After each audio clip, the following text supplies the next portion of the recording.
Okay, we are live. Welcome to paraglidingtalk.com. I'm your host, robertlmichiels. There is a website. You can find out what's happening and what's going on with future shows at paraglidingtalk.com. We're joined tonight with guest Jordan.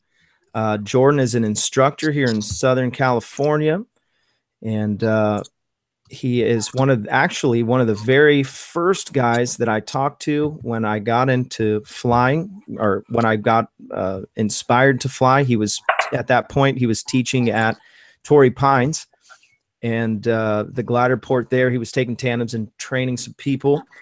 And I've had a couple people actually say, hey, we should have him on the show. So I reached out to him, and he is super cool and said, yes, he'll come on the show. So I'm stoked. He started off in paramotoring and has a great background in all things aviation, was also in our military. Really appreciate that, by the way. We have a lot of guys that are military or former military that are pilots, free flight and paramotor. And I always stretch my appreciation to those guys. Thank you so much for your service. If you're just chiming in, welcome. And so tonight we're going to talk about all things flying, and a specific topic we're going to talk about. I mentioned in the last show that we're going to talk about some weather aspects. And from what I heard from Alan, if you guys don't know Alan Tho, check out his channel as well. He's building a YouTube channel. You guys all know Mark Amenson. He is a paramotor pilot in the frozen tundra of America in Wisconsin. And then you guys know Neil, no stranger to the show. Neil's my right-hand man for the show, and has been a help from the very beginning. And very soon we're going to have a show where we interview Neil, which is Para Perspective on YouTube. He actually got up just recently, got some flights in, and shared that on his channel, so I was excited to see that. But anyways, without any more delay, want to welcome to the stage Jordan. Jordan, you are the man tonight. Well, I appreciate it. Thanks for having me on the podcast, or whatever we're calling it. And yeah, man, let's poke away. Anything is open territory. So yeah, so you're instructing now in Southern California. Where's your main sites that you're training at? Right now I'm using Andy Jackson Air Park, so that's Crestline and Marshall launches, and I also go down to Saboba if I need to. I can do paramotor training, at some sites, usually out towards San Jacinto, Hemet, Menifee, Temecula area. And yeah, we have a few sites here in the valley that we can choose from on any given day. So we just kind of pick the best one. Yeah, I got to fly over there at Marshall. That was great fun. That's a cool site. That's a really nice site. I mean, the launch itself is super easy. It's a nice rolling hill. You don't have any major obstructions. And if you just wait for the right time of day, you can get a 20-minute flight that's just a stutter, and for your effort. I mean, that's amazing when you're beginning. Yeah, that's right. I was learning at Little Black, and my sled ride was 1 minute. Yeah. So when I got to go out there, and I got my P2 from there, and when I got the 22-minute sled ride, I was on floating on air, literally. Yeah, so that could be a challenging site too. I mean, you really have to be quick on that house thermal that kicks off the launch right there. Yeah, we went super late on purpose because I was such a rookie, and I still am. So how did you get up into paramotoring? And we got a lot of paramotor guys that are waiting for a paramotor guy, and so you're I know you do both, but share your story with us, how you got into flying. Well, when I first started, I was in Texas, and I didn't have a lot of options around me when I discovered the sport. So I got some brief kiting introduction, about 20 minutes of explanation, and then I was on my own for 2 weeks just to figure out kiting. And then I did a couple of flights under instruction, and that was it. I only had 2 flights and about 20 minutes of training, and the rest I just kind of felt out myself. I don't recommend it. I made a lot of mistakes, and looking at the videos that I took back in the day, and I was making some horrific ones that would be obvious now, but there was no precedent set for me, because when I discovered the sport, I didn't know that there was a sport of paramotor. I didn't know that there was a book, a textbook, or any kind of literature that you can go and figure out, you know, these the mechanics of the actual aircraft. And so I was just looking at YouTube videos, and for better or for worse, right? Some things you saw in there were good, and you know, they had quality content, and other things were just horrible. And you know, the missing component for me, and I see this with other people, is the feedback that you get from an instructor, or at least from having another person there watching you make mistakes, or do something that could be a mistake. You know, that's critical, right? Because otherwise you're just assuming that you're maybe doing it right, or you're not, until something, you know, lets you know. And sometimes that thing that lets you know is you know, a hospital visit. Yeah. Right. So, you know, that's I didn't embrace that, right? I just thought, well, you know, this is what it is. It's kind of a cowboy thing. I wasn't even wearing a helmet on my first few flights. It didn't dawn on me that this was a necessary thing, because I saw other people flying without helmets. Oh my right. God. And so it literally took me about a year before I questioned that. And I was like, hey, you know, what if my head goes through the cage, right? That's dumb. And so that's when I started to wear helmets. And, you know, looking back, you know, there are plenty of injuries that, you know, involve people's body parts going through the prop or getting, you know, into the cage. And I don't know. It's just one of those things. If somebody had tapped me on the shoulder in the very beginning and said, hey, dummy, let's do this, right? It just would have been the norm. And that's kind of the thing about training, right? Is that you start off in a really good place. You don't have to unlearn bad habits. And, you know, so that was kind of my regret, is not getting more formal training in the beginning, because now I see people that go through and they pick up what took me years in like a week or two. So if you ask yourself, you know, what's your time worth, right? What's your safety and your health and your life worth, basically? You know, it's not just a fast track. It's the entry, right? Otherwise, you're just feeling around, and we've seen a few people that they felt around and they got burned, you know, and we know that it's not worth it to go that route. So, you know, and just, you know, real quick on the basis of training, my real progression and all of this didn't come until I actually hit the SIV clinics. Where I challenged myself under instructor supervision to really rip that wing down and to do some horrible stuff to it. And that's when I became more confident, you know, what I could do with the wing and how I could, you know, get it to recover. And I don't know, until I've seen people go through that, right? They're a little bit timid, right? Because there's that unknown factor about what's the wing gonna do if. And also, just to say it, I've seen people go through SIV and they only had 5 flights, right? So it's not one of those things where you have to wait 3 years or whatever. If you start off on the SIV step, then that's just the norm for you. And so I don't think that there's a waiting period, really. I mean, if you figured it out, how to get yourself into the air and how to launch and land, you know, look forward to your next SIV, because that's your next biggest step after learning how to kite. Nice. I like that. How long have you been in the sport? I started in 2009. When I got in, I basically went to my local airport every day and just crushed it. I sold my business and bought paramotor gear and went broke chasing the sport. Honestly, just spent every last dime that I had on it. The following year, I went out to Southern California, and I got to the flying sites there and just basically, as much as I could be there, right? As much gas as I could afford to get out there and just be at the flying sites, whether it was horrible weather or something in between, you know, the good stuff. And I would just take what I could get. And I was there all the time. You know, I became kind of like a surf bum, right, at my local park. And that's kind of what did it for me. I got a lot of experience in a short amount of time. And I also pushed myself to get into paragliding from paramotor, to become, you know, a little bit more of a master of the wing instead of just squeezing the throttle and sightseeing, right? I wanted to figure out what this wing could do. And then from there, because of the site, I got into mini wings.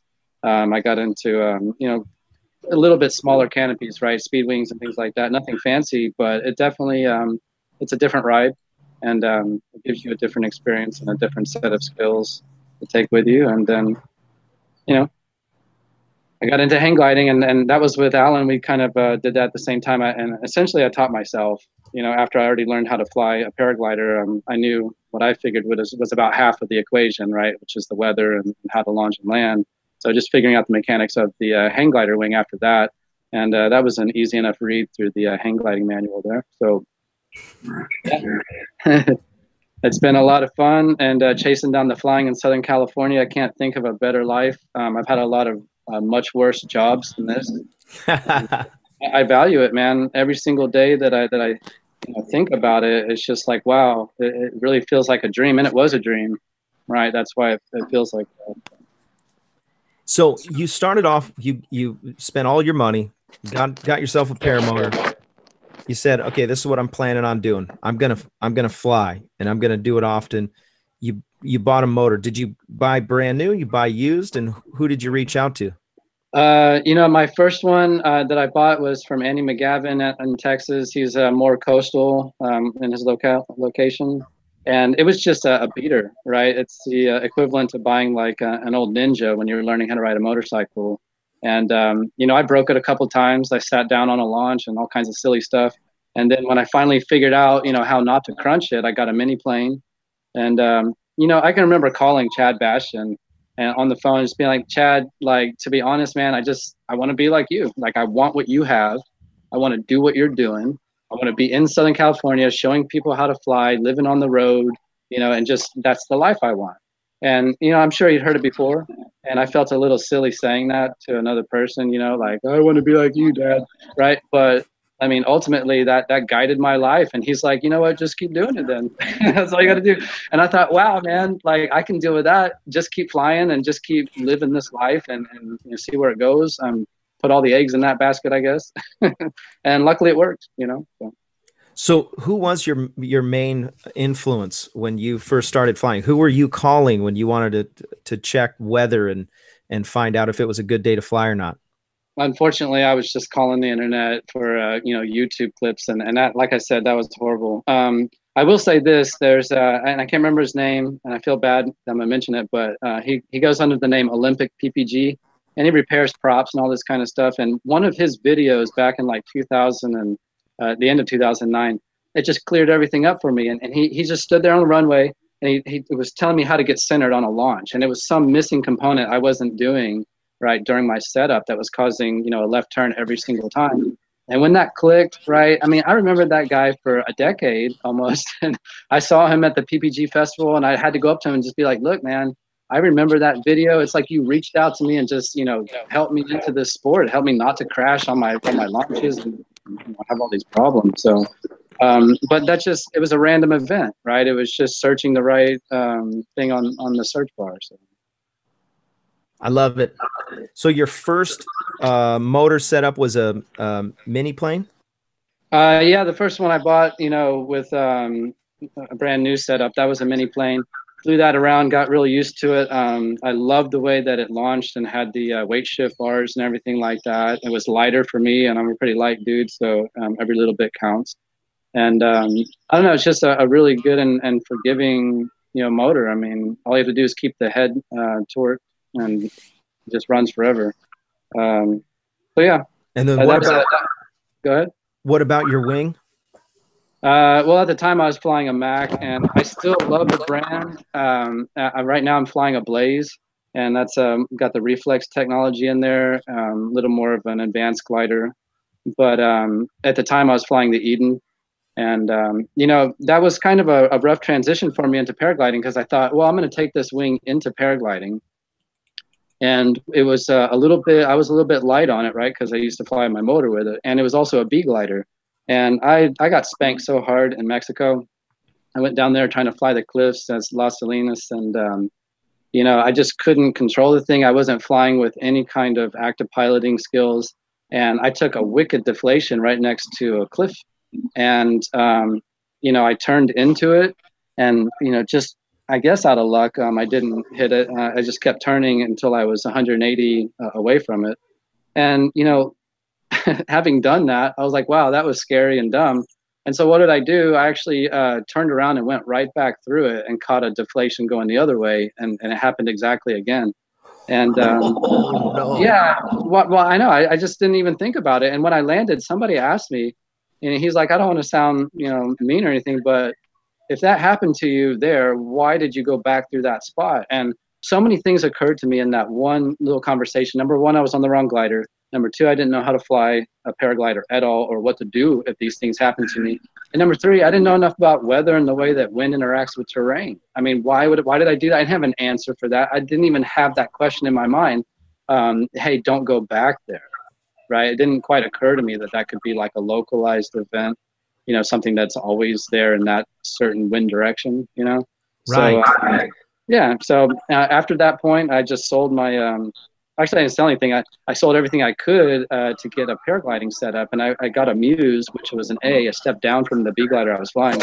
And, I'll tell you what, I recommend this to anybody. If you're flying a glider that's like a B or a C, and you're in your first year and you're not there yet, like that you're not there, and that you want to grow into it or something, step down to an A, or step down to like a mid AB. In my experience, my piloting skills seemed to just blossom when I stepped down a wing size or a category. And it was, as I found later, I wasn't confident on the B. I didn't understand how to control it. And when I got to an A, back down to an A, I was like 90% confident how to control that wing, launching, landing, flaring, and getting into turns, and where it was too much, if I was going to spin it or not. And with the B, I just wasn't there yet. So what I realized is, when somebody's saying, oh, I'm having this issue or that issue, sometimes it's just the equipment, right? Like it's the decision to get into something a little too hot. And I was there, right? I got burned. It potentially almost took my life, or landed in the hospital because of it, right? So it's not the same. Some people will tell you that a paragliding wing and a paramotor wing, same thing. While you can fly them in different, or the same setting sometimes, they are not suitable replacements for each other. So if you're going to get in one or versus the other more than the other, just get the wing that's specialized for it. The other lesson is don't fly stuff that's too hot, and don't be light on your wing, right? That was the other thing that burned me, is I was flying around on a glider that I couldn't really control because I wasn't heavy enough. Interesting. So now I have a question. Do you fly now more free flight or more? I'm getting a little feedback. Hold on just a second. There we go. Do you fly more free flight or motors these days? Do you even fly motors? Yeah, it's seasonal. I found that to be the case. And if I travel, then usually I'm on motors just so I can catch things in between. This is a kind of an issue too, right? If you do travel with your setup, different places will have different laws and different parks or whatever that you may or may not be able to fly over or launch and land in. But generally, if I'm in a place like SoCal, I'll be free flying unless it's wintertime, and then I'll break out the motor.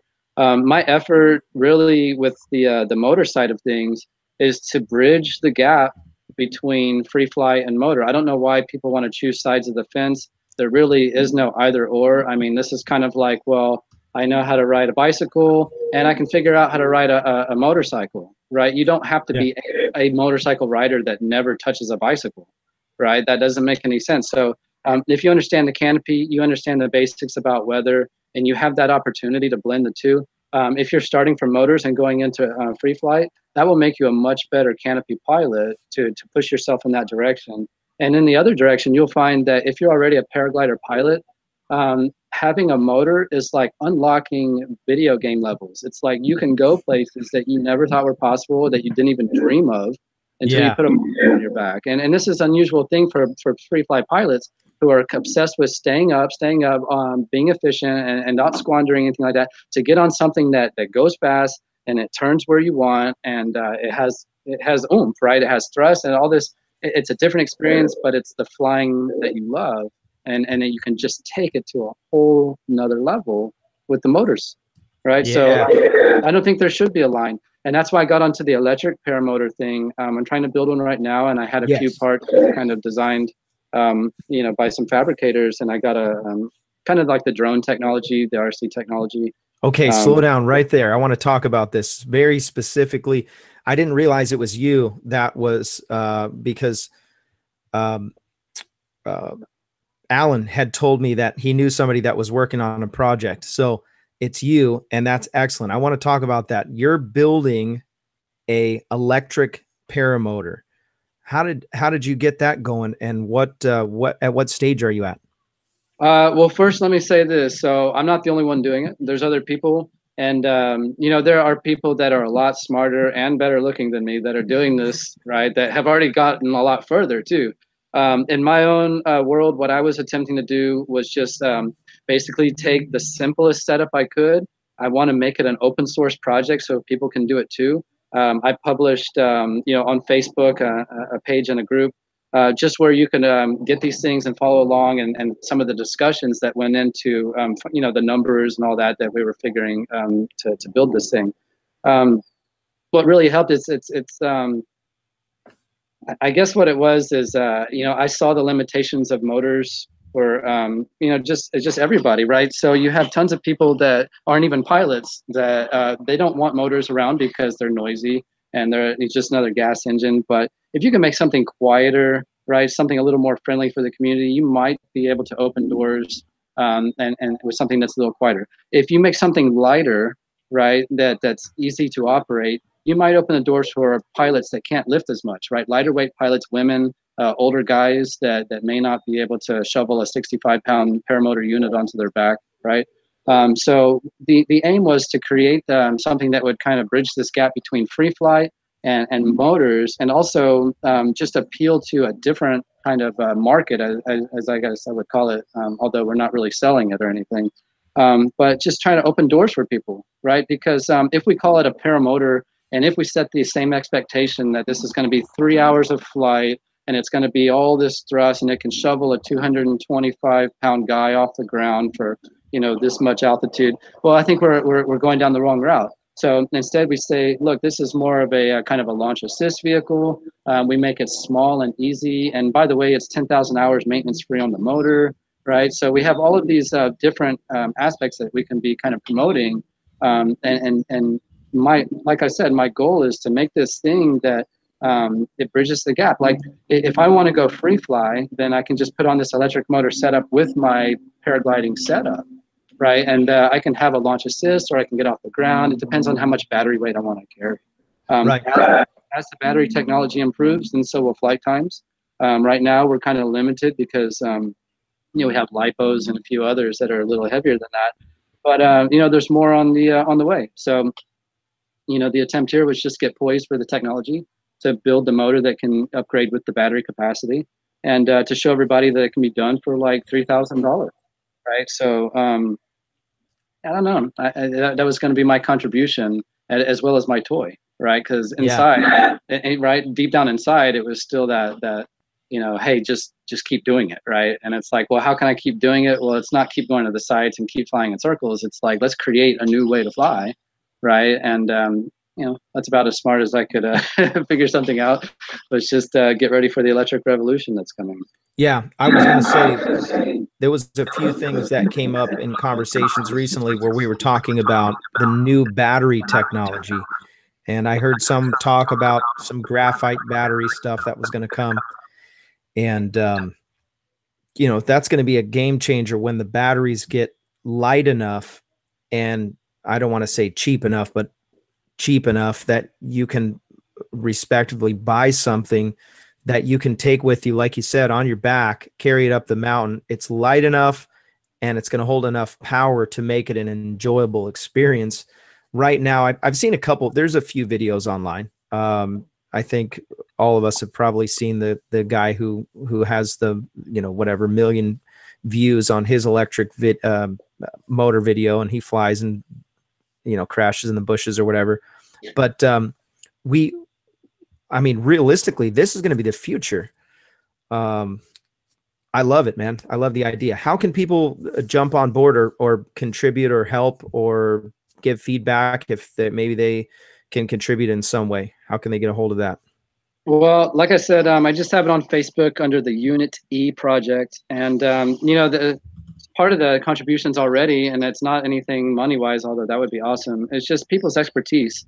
I didn't really know that much about battery banks and figuring out some of the other parts of the math behind it. And so people were just kind of discussing that. If you have expertise in the area, if you work with drones, if you know a lot about props, if you're into materials or things like that, you know, then I'm all ears. Right now, we just had a Hydrojet table carve out an aluminum frame, one piece. It doesn't have any joints or anything, and we just welded on a couple of swing arm supports. And I'm thinking that's as basic as it needs to be. I'm trying to simplify. I'm trying to get it down to weigh nothing and to cost nothing. And everything is kind of, you know, focused in that direction. So if you have ideas, a way to save weight, save cost, or to expedite the overall, you know, process, that's great.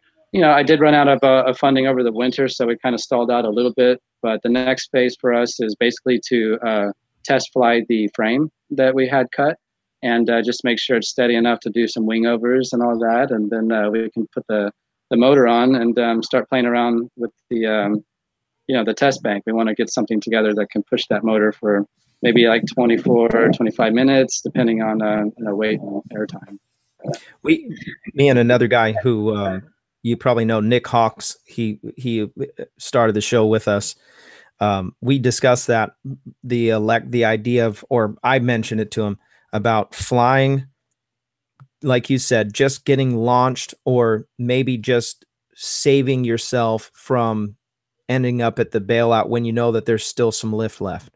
How many times have you been out there free flight where you're like, you know, you just missed the cycle and all your friends are still in the air, where if you just had a boost, maybe for a minute, you could have stayed up.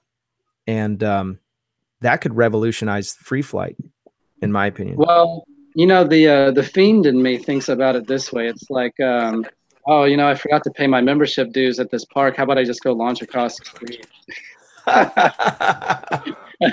Suckers! I'll be yelling as I fly in circles. No, I mean, I don't know. I don't know how well received that would be, right? Because the motor thing and all that. But you know, once you're in the air, right, that's a whole different ball game. And yeah, that goes back to my entry into paragliding. Actually, I didn't understand that there would even be this thing like clubs and associations. And coming from Texas, right out of motors, somebody said, "Hey, come to this place where we fly." And I was like, "All right, I'm coming out with my stuff." Right, I brought all my flying gear and my motor. And they were like, "Oh no, you can't fly here unless you have a rating." And I was like, "Whoa, what do you mean a rating? I've been flying for a year and a half with no rating. I mean, you're not gonna tell me I need one now, right?" Yeah. And so they're like, "No, actually you do." And so I said, "Okay, see ya." And I went across the street and I launched my paramotor and flew into the park and started flying like amongst everybody else.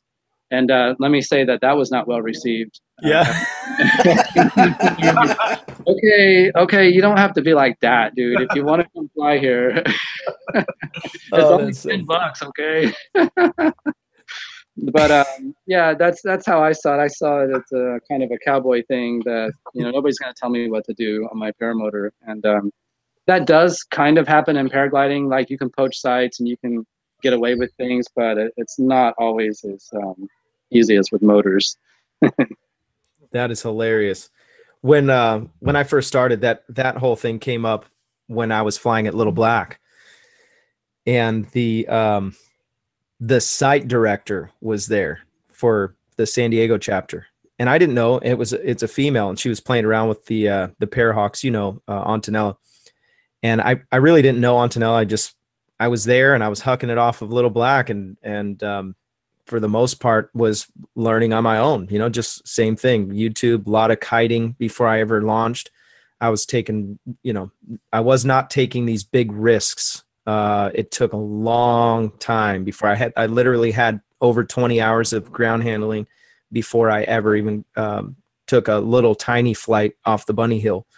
But there was a day when I think it was like my second flight ever off of the 300 at Little Black, and Antonella was down playing with the birds. She has hawks. They do the parahawking. And when I landed downwind. I was like totally running it. I stayed on my feet, but you know, the wing ended up in the bushes. But I didn't care. I was just so stoked to have flown. And then I was glad that I survived flying, you know? And so she's like, "Oh my gosh, what are you doing? You don't land downwind. Well, you can," you know, and she's like, "What rating are you?" And I go, She goes, "Are you a P3?" And I said, "No, I'm a P0." And I said, I don't know what, and she's like, "You need to have a rating." And I'm like, "No, it's okay. I'm okay. I'm fine." And I hiked back up, and I think that got out. And so before I know it, I have guys ask me like, "Hey, dude, you need some help. You need to go get a rating." And I didn't know. I had got my USHPA because I wanted to get the coverage. And, I understand. I'm grateful for the club. You don't want to just have a bunch of people coming out, clunking their heads together. Like, I really appreciate when somebody has experience. Somebody checked me the other day because I was flying, and now I'm a P3. And again, I've got plenty of hours to say that I'm comfortable in my P3. But, I said, there was this new guy, and he didn't really have a rating yet, and he was flying. And I was like, "Oh gosh, I got to stay away from that guy." And it was funny because someone was like, "Yeah, oh, it's nice. I see how high and mighty you are now." And I'm like, "Oh, now it makes sense. You need a rating." By the way, if you're all chiming in, there's 50 people online right now. Trey Sapp, what's up, homie? What's up, guys? PPG Flyer. Yeah, man. Yeah. We're creating a paragliding talk thing. So that's what this is about. This is episode 25. If you're just logging in, go check out the website. It's paraglidingtalk.com. And I want to just encourage you to go and contribute to the show. Go on the either PayPal or Patreon, and you can support the show with just $1. Some guys support the show with more. I really appreciate all the support. I'm trying to do something bigger.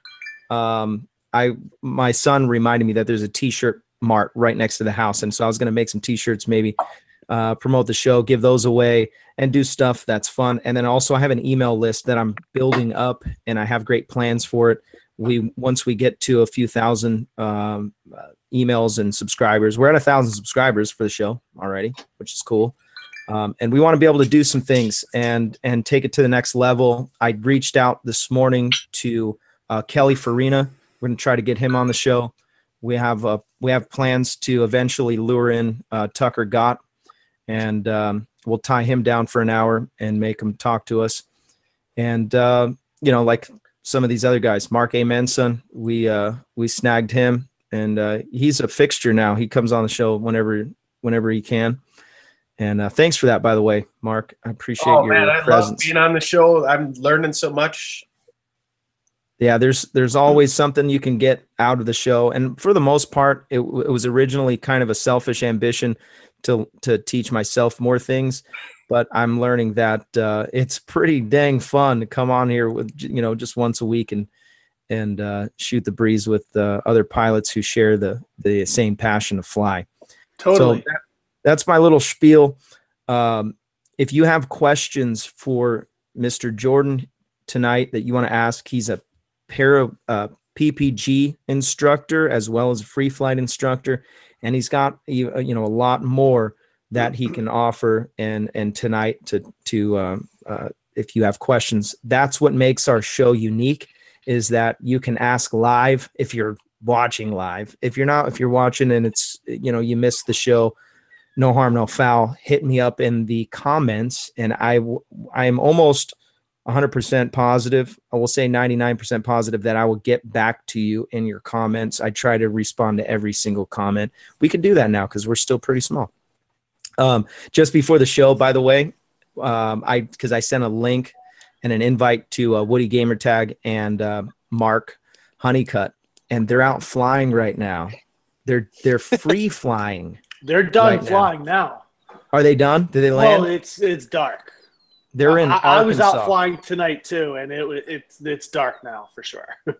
Yeah, I don't think that they're in town though. They're in I think they're in, I wanted to say, did he say Arkansas?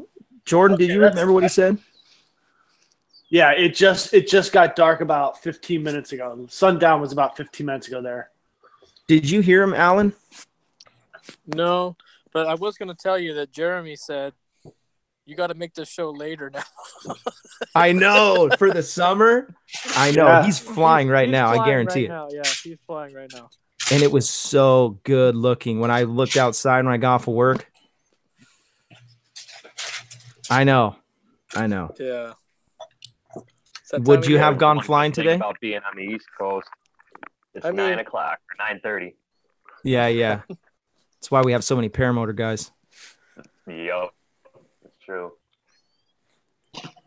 I mean, I probably would not have gone today anyway because I'm kind of lazy in the weekday. So Teaching class probably racks your brain, huh? yeah, teaching. That's what I'm doing. Exhausting. Yeah. Well, mostly I just kind of lazy during the week. Got my kids and stuff, and then weekends are usually where I ham it up. Yeah, you're doing really good on your Acro stuff too, man. Loving We it. flew yesterday. Yeah, yesterday we were doing some Acro, and actually Jeremy was on the Emily, so he was doing some Acro. He finally pulls the sat, so he's got that down. What? Yeah. Are you serious? Dude, I need some video. Well, he's going to the SIV, or the SIV that we're going to. Yeah. Nice. The one I invited you. Yeah. Yeah. Heck yeah, man. Jordan's going. Yeah, Jordan's going. I'm going. Ben's going. Oh, wow. Luke's going. Yeah. So that's 4 people going? No, we got 6. Daniel Kelly's going. I'm going. Wow. So what are you gonna? Yeah. Are we gonna take a couple cars? Well, we're flying up there, so. Oh, okay. We're probably just. I was hoping to rent a big car, but I guess we might have to rent 2 cars, or Uber. Get a 15-passenger. Hey, Uber XL, right? We've all got 2 wings with us. Right. Is that the air show? Oh, they're flying. Yeah. I was trying to fly my drone earlier.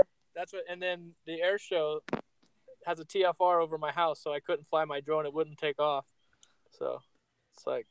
That's crazy. I couldn't believe it. Yeah, it's like not allowed to launch. Enter access code. I'm like, what? That's cool that they know that though. I know. It even said why. It said there's an aerobatic show this weekend. I was like, dang. That's awesome. Sounds like some awesome footage. Yeah. Let me go. Override. How far away is it? Oh, not that far. From my house, the airport's only like 3 miles. Yeah. Now, is Jordan at your house? I don't know how far the TFR is. Yeah. My house is about 3 miles from the airport, yeah. Oh, okay. Redlands Airport. So, Jordan, have you flown sailplanes or hang gliders? Yeah, I have my hang glider H3. I have a couple of hang gliders, and I'm looking eventually to get into instructing that if that's in the cards. Yeah. So, what do you think about hang gliding? How often do you do that? I definitely don't get to do it as much. It's not as convenient to have that kind of solid airframe thing going on. Doesn't leave you a lot of places to land either. But probably if I'm at the parks, I can get into it about once every 2 or 3 weeks. Nice. Yeah. That's pretty rad. No, it's fun, man. I really enjoy it. Yeah. Hang gliding's awesome. And how long have you been hang gliding? Oh, geez. I think it was 2011. Started taking that one in. Yeah. Yeah, that was cool. I found a hang glider for $1,500, and it had a reserve and a harness. And then after I had that for about 3 years, I ran across a guy, and he had the exact same one. And I was like, well, let me just buy it from you for parts. And he just gave it to me with harness and for a reserve and all that for $50. What? Yeah, and it turned out to be better than the one that I had. So it was super cool. I swapped some parts. But it's from 1996, though, So it's not exactly the newest thing out there. So I got a quick story, and I got to put Jordan on blast for a second. When I came to Torrey Pines, I was wanting to fly, and I had broke all the rules. Okay, I went and bought my own gear. All right, off of eBay, and the wing that I bought for the record only had 3 hours on it. and it was kept in a very dry place in a garage. And when I went and checked on it, it was super crunchy. And I bought it. It was like $400 for that wing, $460 for that wing. But the wing itself was 13 years old. Okay. And so that was my first wing, and that's what I was kiting in the park with. And I came to Torrey Pines, and I was actually meeting someone there that wanted to check that wing to see if it was worth anything more than just kiting in the park. And so Jordan was trying to save my life. And he was like, you have a wing? And I'm like, yeah. And I'm going to fly one day. I'm stoked. And he's like, bro, listen, you need to slow your roll, get some training, and don't fly that wing ever. And he didn't see it. He didn't know. He's just trying to protect me. And he was calling the tandem pilots that were nearby. And he was like, hey, would you fly a 15-year-old wing? You remember this, Jordan? Yeah. He's like, would you fly a 15-year-old wing? And these guys are kind of like, they're not sure. And I was so defeated after that, because I had spent all my money on that setup. You know, that was all I had. That was my little savings at that time. And I went home, and I'm just like, I made a huge mistake. No, you know, and I went home, and I had a couple guys had to talk me off the cliff, because I was like, man, I made a really bad decision. And it's so true. I mean, you don't know what you're looking for. You don't know what and I was very fortunate. I bought the wing perfect for my size. I did do my homework, but I just remember that's how I met Jordan. It all came back to me today. I was like, oh gosh, I have to bring that up and talk about that on the show. I really wanted to fly. Well, that day, the guy that I had called, because I called right after I talked to you, he shot down to Torrey Pines, and he flew that wing and took it around and played with it. And he was like, this wing is perfect. It's brand new. And he's crazy, man, to do that. But he went and flew it for me. And I was so grateful. I'm like, dude, thank you. You know, that made that made the difference. And after I talked to you, I went and began to investigate weather. And what you had told me about weather really put a drive in me to study weather. And you gave me just a couple little sites that have made a huge difference in understanding the weather and having a confidence before I go flying. So I want to segue the show into talking about weather. So I'm going to pull up some models here that I use, and then we're going to pick your brain a little bit about, if that's okay. If that's okay, I'm going to pull up, let me see, what am I doing here? Why is everybody calling my name out here? How does hang gliding compare? Oh, it's a bunch of questions. Are you guys able to get these questions or have those on deck? Yeah. So Jordan, one of the questions on the chat was, how does hang gliding compare to powered paragliding or just paragliding? So hang gliding is a more direct experience. If you want to go down, you don't have to turn the aircraft. You can just pull the bar towards your, chest or whatever. So it's a little more direct in that sense. The speed that you carry on the landing, it's a little more like mini wings or a faster paramotor reflex glider would be.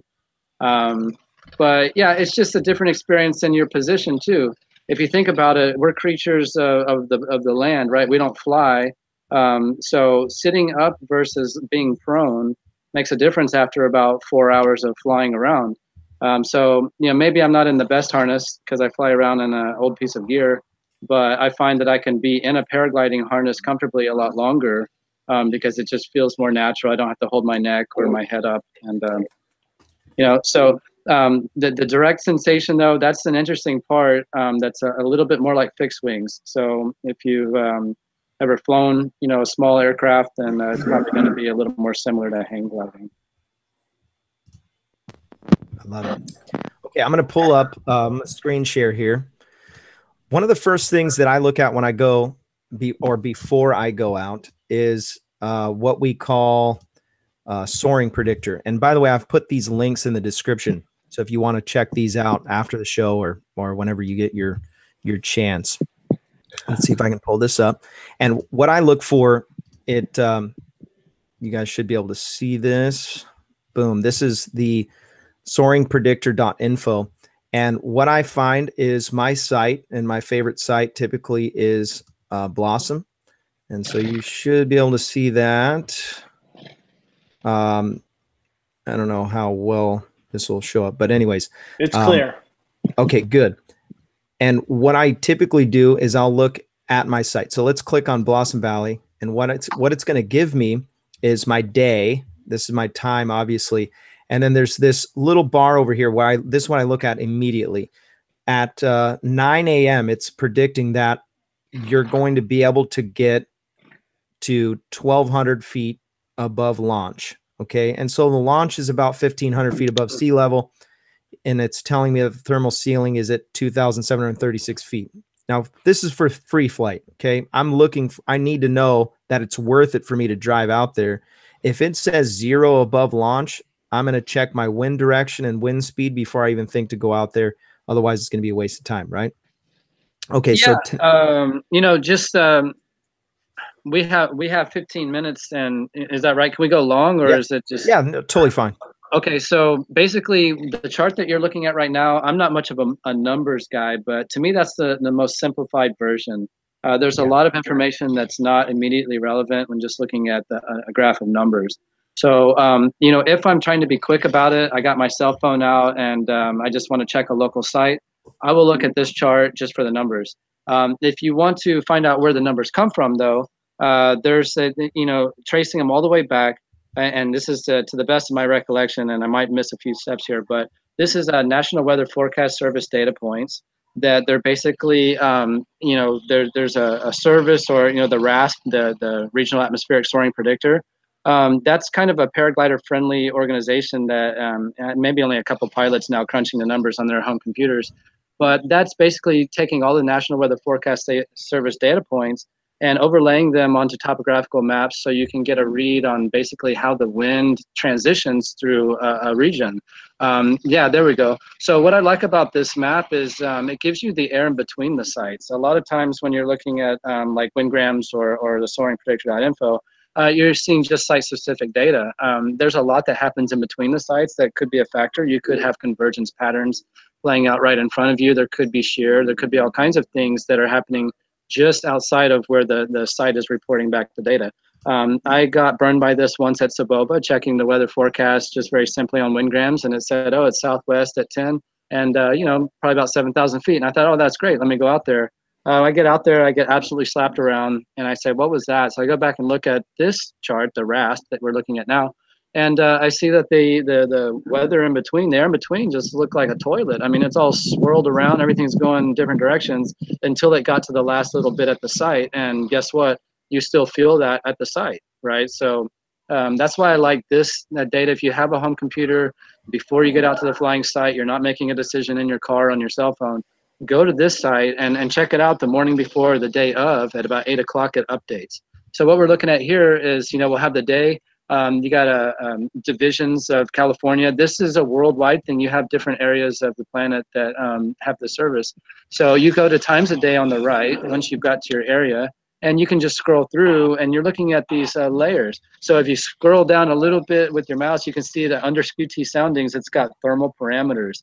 If you click on thermal updraft velocity, that's going to give you the ups and the downs in a nutshell. Now that data is represented in numerical form on soaringpredictor.info, but here you can see, oh my God, it's purple. I don't want to hang around in that stuff, right? And maybe it's blue, and it's not enough to stay up. So this is where you're kind of using this for flight planning, and you can again look through the hours of the day to see when might be the best.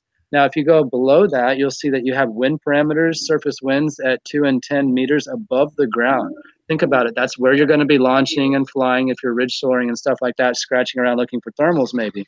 So this is a perfect layer of air to be looking for that kind of intensity and just to look at wind direction.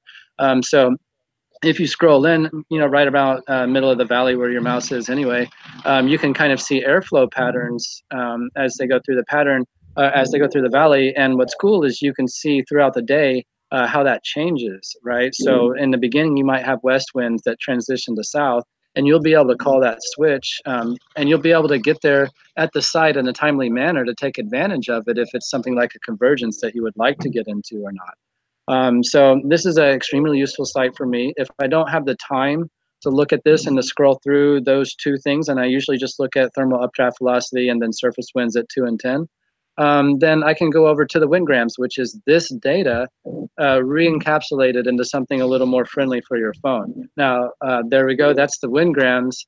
And what I like about that is it's very easy to see the entire day all at once, all the hours. And you have hours on the bottom, you have altitude on the vertical axis. And so basically it's just in a nutshell, right? If you are very new to weather, you can see that there's kind of this curve where everything gets a little more orange and red in the middle of the day, and then it slacks off at the end. That's your thermic cycle. That's you're going to see a little more action inland as the days heat up and the horizons become like summertime, right? So you have to be a little on your toes about flight planning in regard to where the orange and the red zones are. That's basically a measure of instability of the air. And then you also have wind direction and speed, which hopefully we'll all know how to read that on the wind bars, but it's on there on the right. It's got a little link that'll describe it, how to decipher those.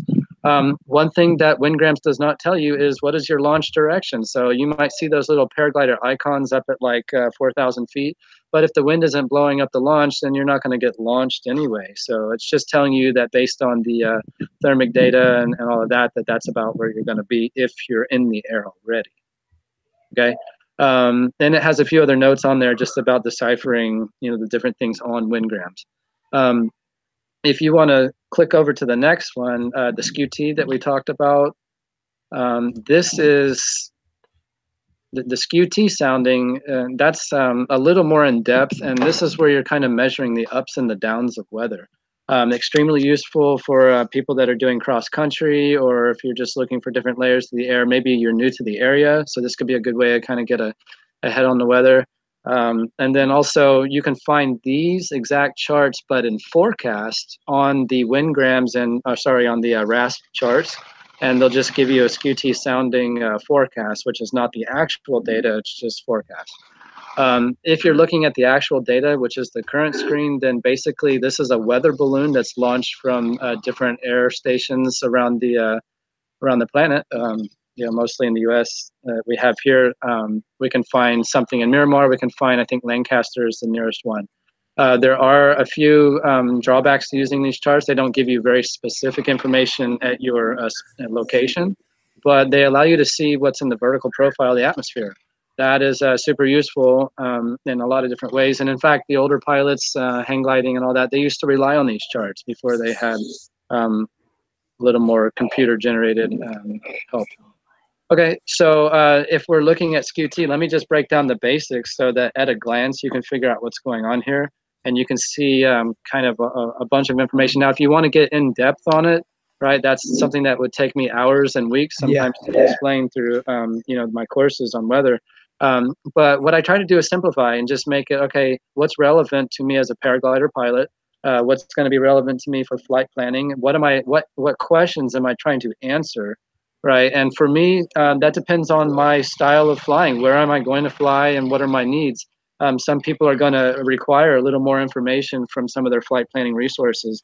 Since I don't do anything but fly in circles at the local site, I'm just answering a few questions. Basically, how cold am I going to be, right? Because I don't like to be cold.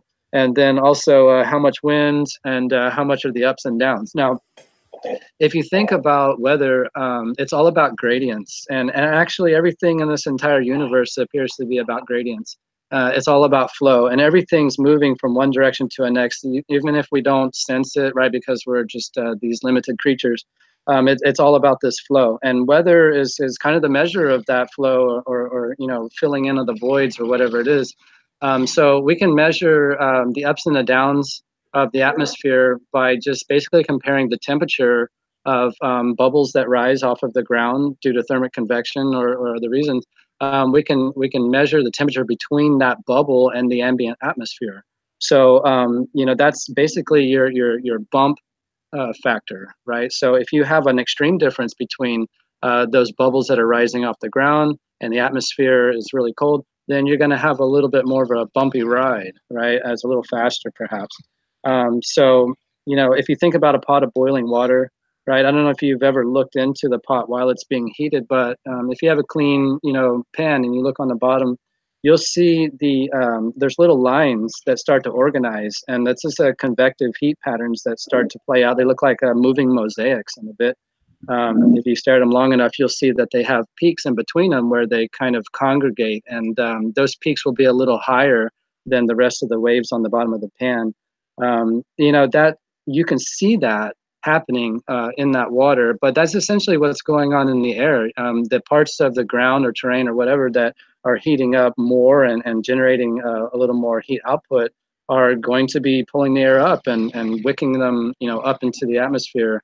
And, you know, if we can figure out where that is and how much of a ride that is, then that's all we need. We don't need motors, right? So it comes down to calling that, figuring out, you know, if it's even worth going out to the site or not.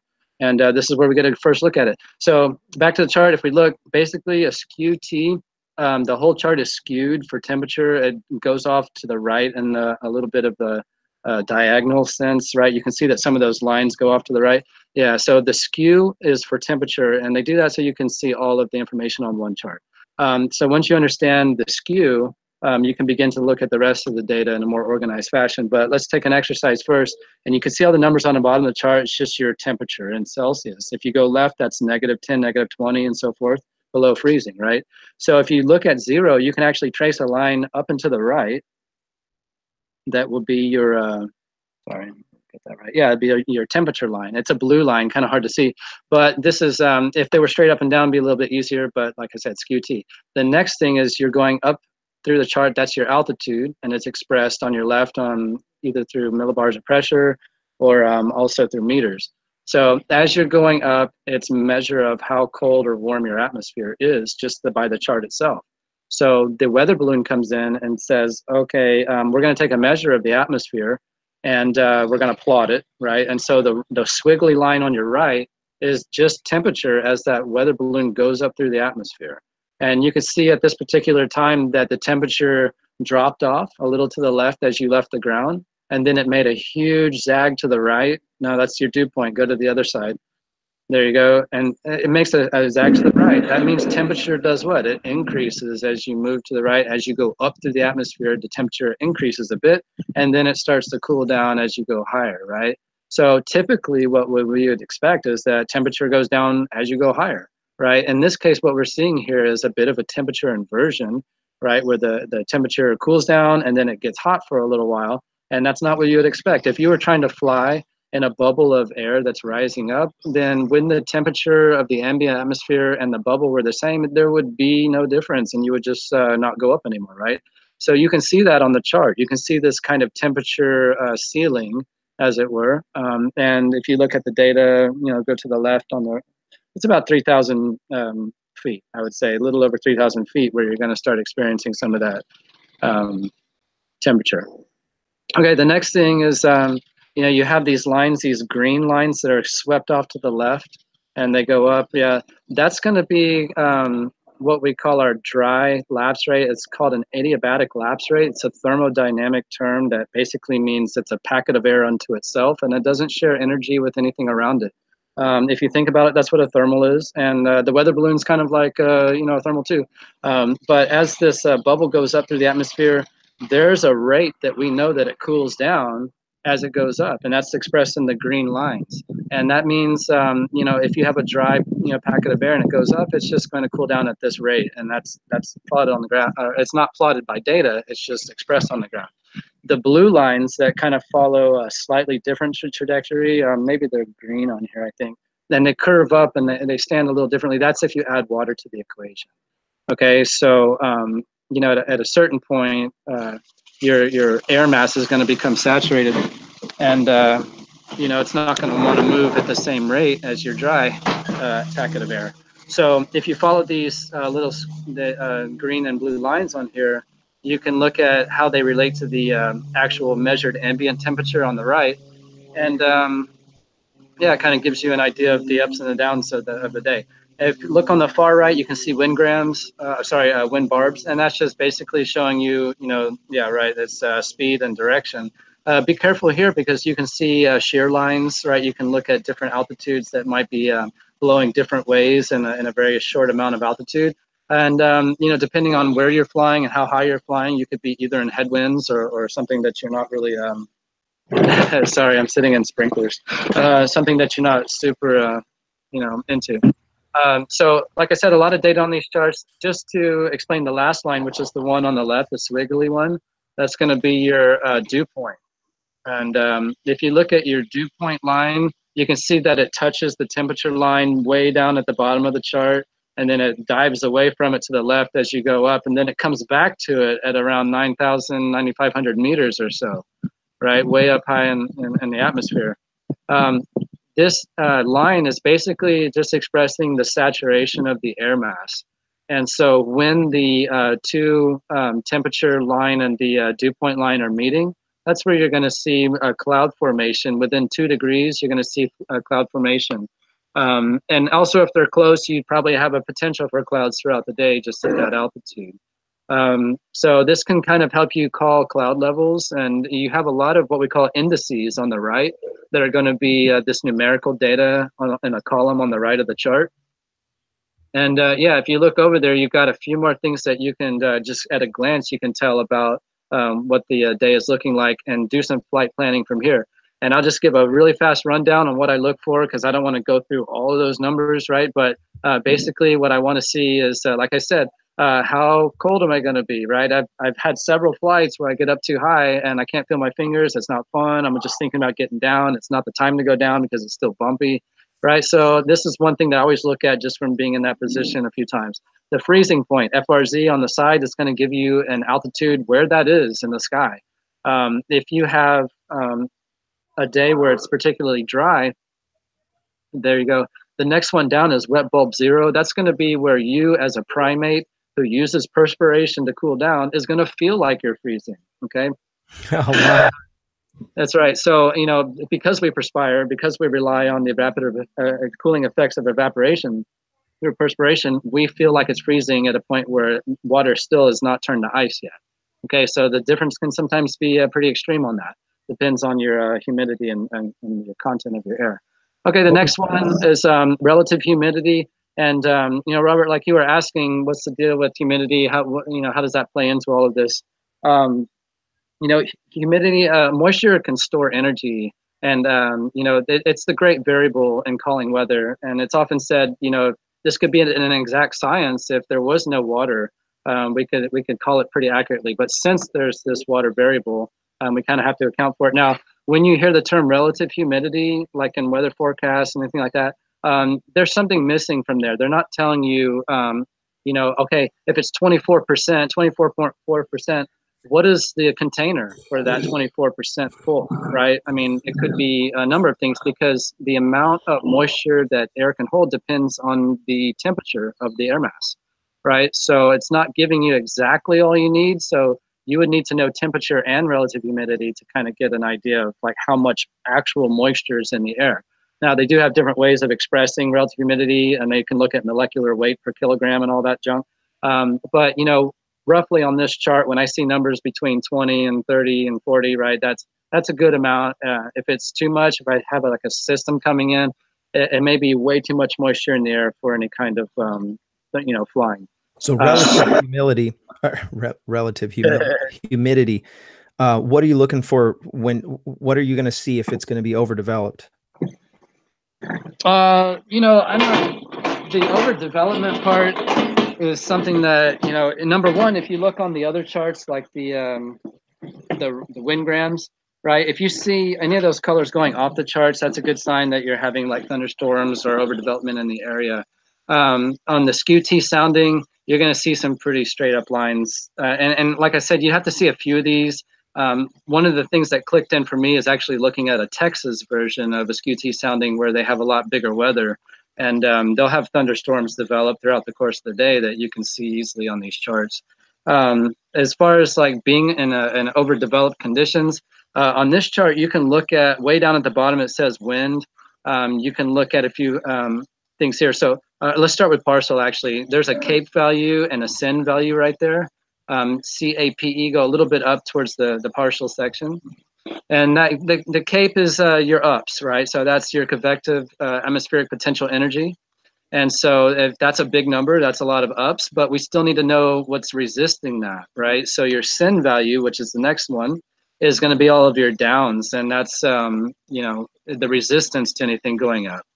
Okay, so if you have extreme up and extreme down, that's going to be a rough ride, a lot of shear in and out of thermals and things like that. Your lower condensation level and your lower cloud level, that's going to be, you know, so basically telling you where all that air is going to condense out and turn into clouds. And it's basically like a ceiling, right? I mean, you're going to go to cloud base on a lot of days if you can see them, right? If you live in an area where there's actually clouds on your flying day.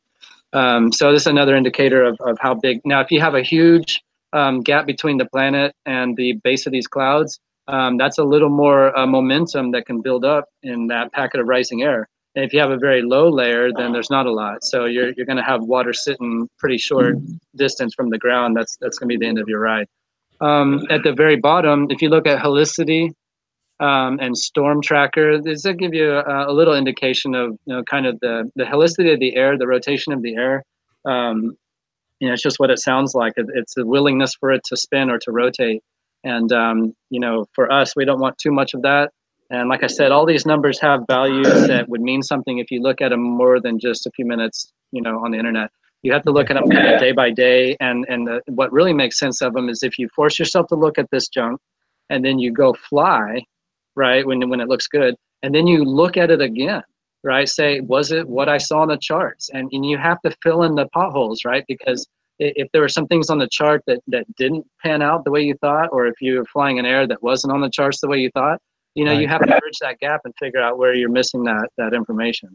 But after you force yourself into it a few times and you start to relate experiences to those numbers, then very easy to see what's going on just at a glance. How many times have I gone out and it's not what it said it was going to be? I can't tell you. I mean, and one of the things I mentioned earlier on the soaring predictor, Tony Boyer will tell you, cut those numbers in half. Oh, yeah, you know, that depends on your site, because a lot of sites, they just they don't hold up as true as the other ones, you know. Yeah. Yeah, but I've had I'm thoroughly impressed and thoroughly grateful for all the guys that have pioneered all of these things, because when I first got into the sport, I'm like, oh gosh, this is so complicated. How am I going to figure it out? And they made like the Wingram. That is beautiful. There's so much information just in that one little pocket. And so I really if you want to appreciate all thank those guys, it's on the Wingrams page. That's Alan Krause and T. Onley on there. Those guys are pretty much running it in our region. So if you want to throw a shout out, it's those two. Yeah, they are awesome. I put links into the description about where to check out stuff. Paramotor guys typically are looking for the wind direction, wind speeds, and winds aloft. You can find all that information pretty quick using those. Any questions from the chat that I missed? I wasn't paying attention to the chat at all. That whole time I was sucking up information. Did we get anything that's critical? I'm going back to looking at the chat. Yeah, there was a few of them here. Bring it. I gotta scroll back too. That was good. That was awesome. I'm definitely gonna Robert, watch. I just want to say one thing. Bring it. Well, when I first met Jordan, this is kind of why I cling to him like glue, because he knew all this stuff that I think a lot of people skip this. You know? And the easiest and safest way to get into this sport is to find someone who knows what they're talking about. And I've listened to that lecture like so many times, listening to him deliver it. This is the first time I actually understood it. I'm so glad you recorded it, because it's finally clicking, you know. I mean, it takes a long time to understand what he's talking about, and it's really cool that you have it on video so that people can actually watch it over again, because he definitely knows everything he's talking about. Dude, I am stoked. It definitely helps. And it was rapid fire, so I didn't have to. There was no point where I was bored of it. That was awesome. For sure, you could tell he's like real passionate. I loved every second of it. That was great. Thanks, man. I'm definitely going back for that. So you do classes on this? Yeah, I got kind of thrown into that position. Breaking it down pretty. Oh, I think Pair Perspectives got a little delay. I don't know if he's talking to us or not. Yeah, I was just saying that it's broken. He was breaking it down fairly simply for us simpletons to understand it, so it was pretty cool. Yeah. Sign me up. So again, you have a class, you've got thrown into a class.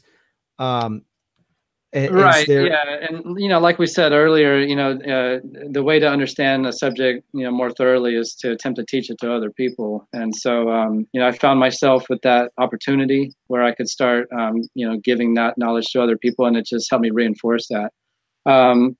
Sometimes it seems a lot more complicated than it needs to be. And to be honest, there is a lot of that. You don't need to know all of that to fly, but you do need to know as much as you can to make an informed decision and use your best judgment, right? So we all start this journey with a very limited amount of information, and we're filling the cup as we go. This tends to be the thing that we focus on last, because once we succeed in a few flights and we got away with it without looking at the weather or whatever, and we were rewarded for our shortcuts, we just kind of put it on the back burner. And to be honest, like I always set this conversation up like, well, I'm just this kind of pilot, so this is all I require from my forecast. Not to say that I couldn't use more information, but you have to ask yourself that question too, or else you're kind of chasing rabbits, right, down different holes, because the weather is a very complex subject and you can go in so many different directions. What I would say is, just make an effort at putting some of it into your flight planning. And, don't simplify it too much, right? Because like I said at the beginning, if we're looking at just a chart with numbers and I say, well, I fly when the number says this, right? Well, that's not enough. You have to build a process where you're adding to that experience and you're coming back to it, and you're fleshing out more and more of the picture as you go.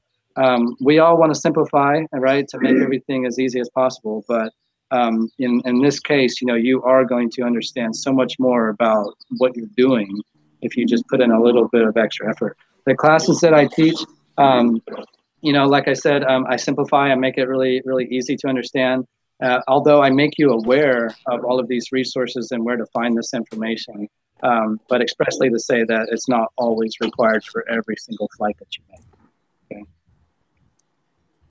I use, there's a question in here. John Staples asked, how do you tell how fast the gusts are coming in? Nominal to gust, nominal. There's a great website that a guy who is, I'll just be blunt, he's very wealthy and fell in love with the paragliding, or all things flying, I imagine.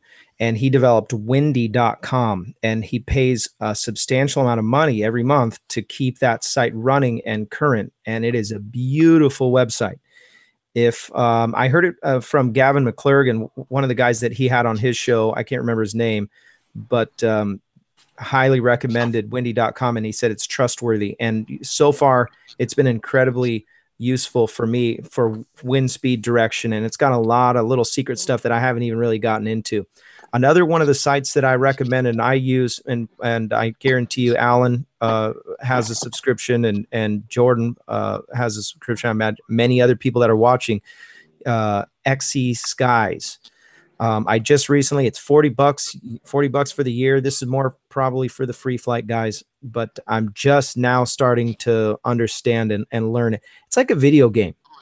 Alan and I play Clash of Clans. You don't just jump into playing Clash of Clans knowing everything about every character in the game. You start off with something very simple and you learn what that character does, and you try to, dominate the game by understanding it. If you want to dominate the game of flying in the air like a bird, you have to understand how the game is played, and that's weather and understanding the weather. A couple books that you can check out.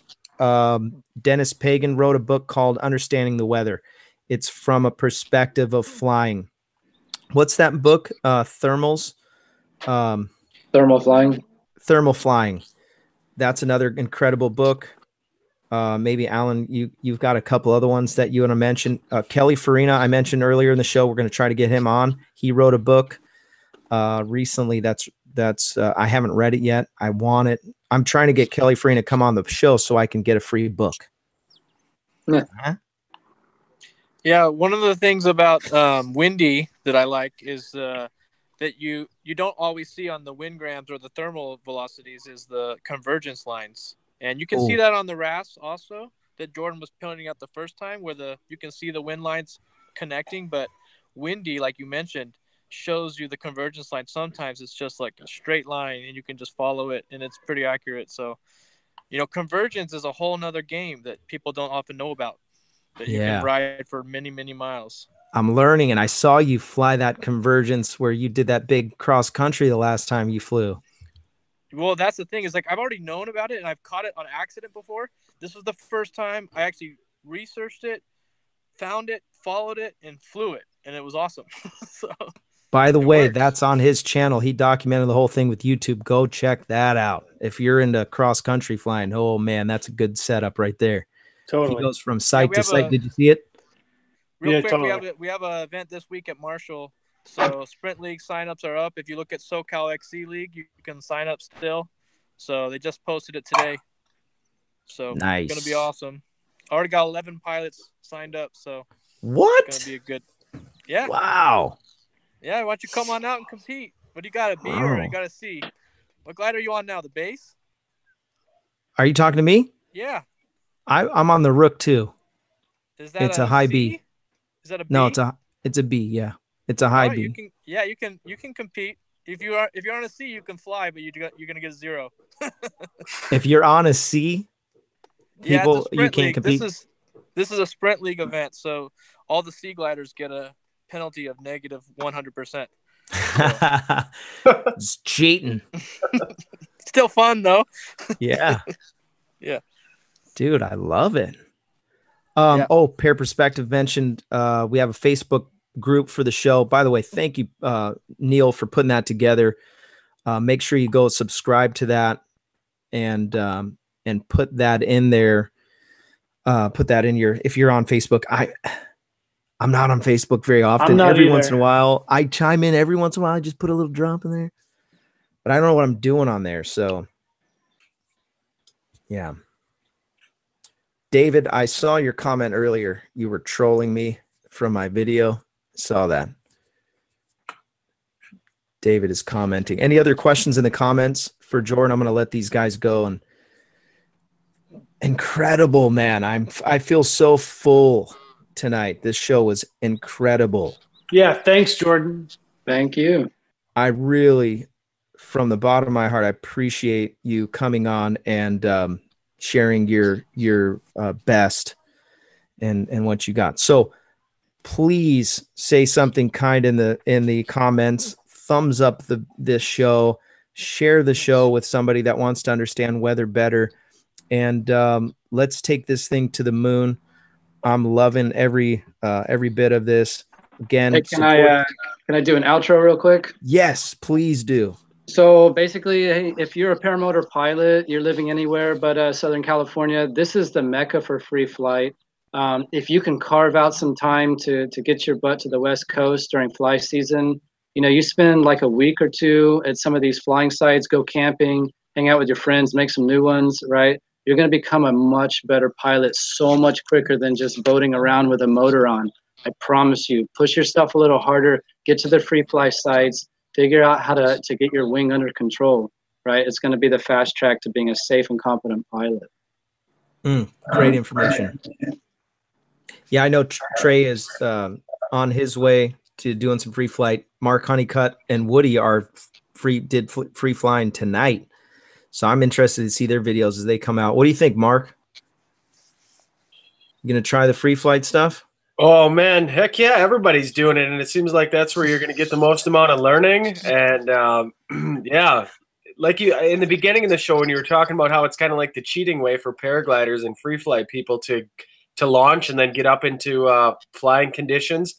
When you have a motor and you start with a motor, you just get used to flying with the motor giving you lift, but the ability to take off and get up in the air and then shut the motor off is key. So the more I go out and hit some weird air once in a while, I'm starting to realize that you guys are, the free flying people are learning weather and understanding all the thermals and the convection, everything a lot different than people who just rely on motors. So yeah, as a progression of the sport, I think going from power paragliding to paragliding seems pretty interesting, logical, and get to hang out, like you said, hang out at sites with people and make new friends.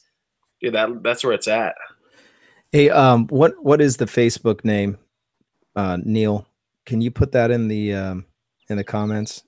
Yeah. Okay, there we go. Perfect. You search that in the search toolbar, and it should all come up. Yeah, it does show up. And that Carl Colorado made the logo for the show. Appreciate that, brother.